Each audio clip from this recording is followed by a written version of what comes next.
ಯಾಕೆ ನಿಮ್ಮ ನೋಡಿ, ಅದೇ ನನಗೆ ಏನಾಗ್ತದೆ, ಇವಾಗ ಕುಂಭಗಿ ಮೇಳಕ್ಕೆ ಕೆಲವು ಗೆಳೆಯರು ನನಗೆ ಫೋನ್ ಮಾಡಿದ್ರು, ನನಗೊಂದು ಪರ್ಮಿಷನ್ ಸಿಗುತ್ತಾ ಅಲ್ಲಿ ಹೋಗೋಕ್ಕೆ. ಅದಕ್ಕೆ ಫೋನ್ ಮಾಡ್ತಾರೆ. ನಾವು ಧರ್ಮ ವಿರೋಧಿ ಅಲ್ವಲ್ಲ, ಅವರವರ ನಂಬಿಕೆಗಳು. ಆದರೆ ನನಗೆ ಬೇಜಾರಾಗೋದೇನೆಂದ್ರೆ, ಇವಾಗ ನನಗೆ ನಂಬಿಕೆ ಇಲ್ಲ. ನಾವೊಂದು ಸೌಹಾರ್ದದಲ್ಲಿ ಎಲ್ಲರಿಗೂ ಅವರವರ ಅನಿಸಿಕೆಗಳಿರುತ್ತಲ್ವ, ಅಂತಹ ಒಂದು ಧಾರ್ಮಿಕ ಇದರಲ್ಲೂ ರಾಜಕಾರಣ ಮಾಡ್ತಾರೆ ನೋಡಿ. ಅದು ಇವರು ನಿಜವಾದ ಹಿಂದೂಗಳಲ್ಲ ಅಂತ ನಾನು.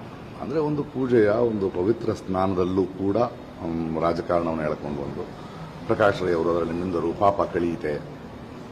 ಅಂದರೆ ಒಬ್ಬ ವ್ಯಕ್ತಿಯನ್ನ ಒಂದು ಸರ್ಕಾರವನ್ನು ಪ್ರಶ್ನಿಸಿದ್ರೆ ಒಂದು ಧರ್ಮವನ್ನು ಪ್ರಶ್ನಿಸಿದಾನೆ ಅಂತ ಒಂದು ವಾಟ್ಸಪ್ ಯೂನಿವರ್ಸಿಟಿಗಳಲ್ಲಿ ಒಂದು ತಪ್ಪು ಕಲ್ಪನೆಯನ್ನು ಹರಡೋದಿದೆಯಲ್ಲ, ಅದನ್ನು ಯಾರು ಮಾಡ್ತಿದ್ದಾರೆ ಅಂದರೆ ಈ ಪ್ರಶಾಂತ್ ಸಂಬರ್ಗಿ ಅಂತವರು ಮಾಡ್ತಿದ್ದಾರೆ. ಅವರು ಇದಕ್ಕೆ ಬಹಳ ಪ್ರಖ್ಯಾತರು ಕುಖ್ಯಾತರು ನನಗೆ ಗೊತ್ತಿಲ್ಲ, ಅದನ್ನು ನೀವೇ ಹೇಳಬೇಕು.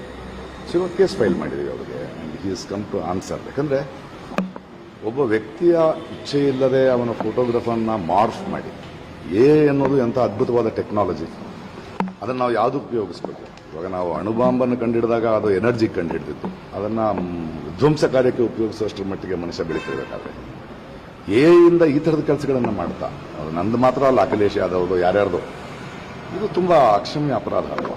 ಅದನ್ನು ಪ್ರಶ್ನಿಸೋದಕ್ಕೋಸ್ಕರ ಕೇಸ್ ಹಾಕಿದ್ದಾನೆ. ಮತ್ತೆ ಈ ತರದ ತಂತ್ರಜ್ಞಾನಗಳು ದುರ್ಬಳಕೆ ಆಗ್ತಾ ಇರೋದು ತುಂಬಾ ಅದೇ ದುರ್ಬಳಕೆ ಅಂದ್ರೆ ಯಾವುದನ್ನ ನಾವು ಯಾವುದಕ್ಕೆ ಉಪಯೋಗಿಸ್ತೀವಿ ಅನ್ನೋದನ್ನ ಇಟ್ಕೊಂಡು ನಿಮ್ಮ ಮಾನಸಿಕ ಇದನ್ನ ಹೇಳುತ್ತಲ್ವಾ.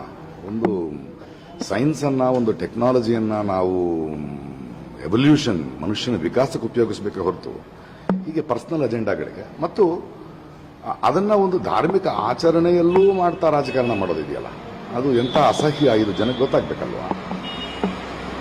ಅದು ನನ್ನ ಆತಂಕ ಅಷ್ಟೇ. ಮತ್ತು ಇನ್ನೊಂದು, ರಾಜ್ಯ ರಾಜಕಾರಣದಲ್ಲಿ ಹಲವಾರು ಬೆಳವಣಿಗೆಗಳು ಆಗ್ತಾ ಇದೆ. ಅದರಲ್ಲೂ ಸರ್ಕಾರದ ವ್ಯವಸ್ಥೆಗಳಲ್ಲಿ ಆಗ್ತಾ ಇರುವಂಥ ಬೆಳವಣಿಗೆಗಳು.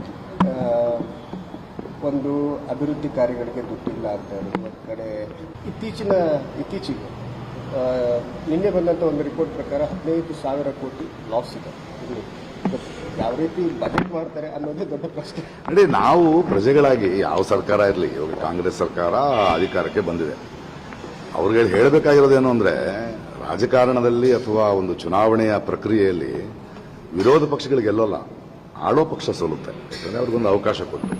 ಸೊ ಈಗ ಕಾಂಗ್ರೆಸ್ ಬಂದಿದೆ ಅಂದ್ರೆ ಮುಂದೆ ಸೋಲೋ ಇದು ಅವ್ರದ್ದು, ಅವ್ರು ಹೇಗೆ ನಡೆಸ್ತಾರೆ ಅಂತ.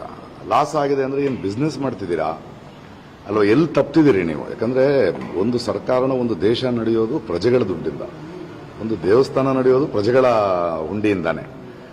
So where are you failing in governing ಅಲ್ವಾ, ಅದನ್ನು ನಾವು ಪ್ರಶ್ನೆ ಮಾಡಬೇಕು. ಯಾಕೆ ಸಾಲ ಆಗ್ತಾ ಇದೆ, ಯಾಕೆ ಕಮ್ಮಿ ಆಗ್ತಾ ಇದೆ, ಫ್ರೀ